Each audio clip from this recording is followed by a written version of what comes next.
ఖచ్చితంగా ఒక strong emotion అయితే తీసుకున్నారు. Yeah. రైటర్ కూడా మీరే కదా, రైటర్ అండ్ డైరెక్టర్ సినిమాకి. అయితే ఆ స్ట్రాంగ్ ఎమోషన్ అనేది మనం పొద్దున్న నిద్ర లేచినప్పటి నుంచి ఏదైనా హ్యాపీ మూమెంట్ అయినా, సాడ్ మూమెంట్ అయినా, బోర్ కొట్టినా, బిజీగా ఉన్న టీ అనేది మన లైఫ్లో కలిసిపోయింది. అసలు టీ లేని, టీ ఆర్ కాఫీ ఎనీథింగ్, ఇదైతే మన లైఫ్లో ఒక భాగం అయిపోయింది. ఒక ఎమోషన్ స్టోరీని పట్టుకున్నారు మీరు. ఆడియన్స్కి అది ఎలా కనెక్ట్ అవుతుంది?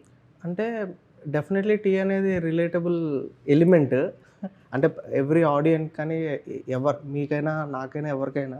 అవును. కానీ దీంట్లో ఒక అండర్లయింగ్ రన్ అయ్యేది ఏంటంటే అండి, ఒక ఫాదర్ సన్ ఎమోషన్ అండి. అంటే ఇద్దరి మధ్య ఒక థిక్ ఎడ్జ్ లేయర్ ఉంటుంది. సో ఆ లేయర్ అలా వెళ్తూ ఉంటుంది. ఒక పాయింట్ దగ్గర ఆ హై అనేది మీరు ఫీల్ అవుతారు. సో అది బాగా కన్వే అయిందని అనుకుంటున్నాను. ఆ ఎమోషనల్ పాయింట్ కూడా ఒకటి ఉంది అందులో. ప్రతి ఫాదర్ కూడా తన బిజినెస్ ని తన కొడుకు టేకప్ చేయాలి అని అనుకుంటారు, కానీ కొడుకులకి వేరే డ్రీమ్స్ ఉంటాయి. దీన్ని ఎలా బ్యాలెన్స్ చేశారు? లాస్ట్ కి ఎలా కన్విన్సింగ్ గా తీసుకొచ్చారు క్లైమాక్స్ ని?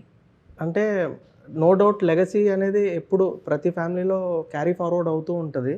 అంటే టువర్డ్స్ ఎండ్ మనకి క్యారీ ఫార్వర్డ్ అవుతూ ఉంటుంది. ఫిలింలో కూడా తను అలాగే క్యారీ ఫార్వర్డ్ చేసుకుంటూ తీసుకొచ్చాడు. ఓకే.